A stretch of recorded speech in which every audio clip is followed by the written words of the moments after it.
Bonjour tout le monde. Dans cette vidéo, nous allons parler de la troisième structure itérative qui est la boucle for.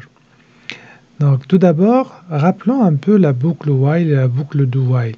La boucle while, elle permet de tester une condition, ensuite d'exécuter le bloc d'instruction. Tandis que la boucle do while, elle permet d'exécuter le bloc d'instruction, ensuite de tester la condition.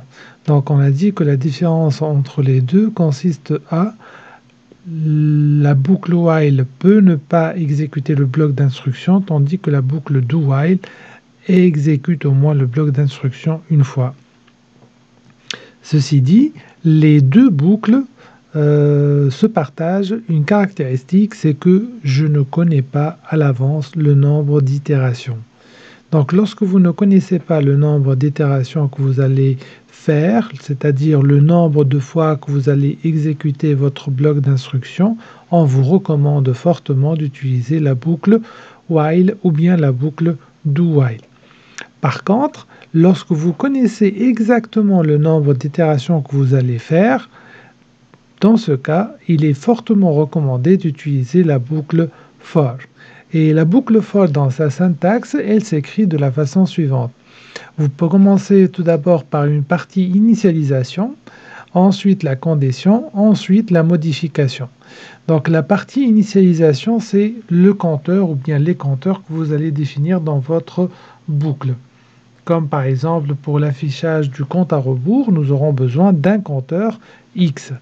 Donc ici, il faut dire quel est le type et la valeur initiale de la variable X que vous allez définir. Ensuite, la condition, c'est la condition qui permet l'arrêt de la boucle. Cette condition, elle est évaluée à chaque fois que vous allez entrer dans la boucle. La dernière partie, c'est la partie modification de cette variable, de modification de ce compteur. Cette modification-là, elle peut être en incrémentant ou bien en décrémentant la variable. Et cette instruction-là d'incrémentation et de décrémentation, elle est exécutée après l'exécution du bloc d'instruction. Et une fois cette exécution faite, et on va tester la condition à nouveau. Et ainsi de suite jusqu'à ce que la condition devienne fausse et dans ce cas, on sort de la boucle. À titre d'exemple, nous allons refaire notre exemple de tout à l'heure du compte à rebours. Mais cette fois-ci, on connaît exactement le nombre d'itérations, c'est-à-dire on va faire 10 itérations, et on connaît la valeur du départ.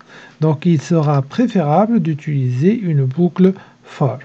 Donc si on respecte la syntaxe présentée tout à l'heure, donc for, et on ouvre les parenthèses. On aura trois parties dans le for. La première, c'est l'initialisation, ensuite la condition d'arrêt, ensuite la modification du compteur. L'initialisation, on va définir une variable qui va représenter le compteur que nous allons afficher. Cette variable, elle est de type entier. Je vais l'appeler x par exemple et je vais lui donner une valeur. Ensuite, on va spécifier la valeur, la condition d'arrêt. Donc la condition d'arrêt, c'est que x, on commence à 10, ensuite c'est 9, ensuite c'est 8, jusqu'à arriver à 1. Donc on est en train de faire la boucle tant que x il est strictement supérieur à 0. Pardon. Donc on va exécuter tant que x il est strictement supérieur à 0. Et la dernière partie qui représente la modification du compteur, la modification de la variable x qui va intervenir dans la condition. Et cette modification, c'est la diminution de cette variable de 1. Donc on va mettre x moins, moins, moins. Ensuite, comme d'habitude, les accolades ils sont obligatoires si votre bloc d'instruction comporte plus qu'une instruction. Ils sont optionnels si votre bloc d'instruction comporte une seule instruction. Mais je vous recommande fortement d'utiliser les accolades. Ça permet de bien cerner le début et la fin de votre boucle for. Donc l'exécution, c'est comme d'habitude pour faire l'affichage, c'est system.out.println. et vous mettez la valeur de x. Donc après exécution, nous allons avoir notre première valeur qui est égale à 10, ensuite c'est le 9, ensuite c'est le 8, jusqu'à arriver à la valeur 1. Voilà. Donc, pour résumer, votre structure for, c'est une structure qui permet de définir une boucle.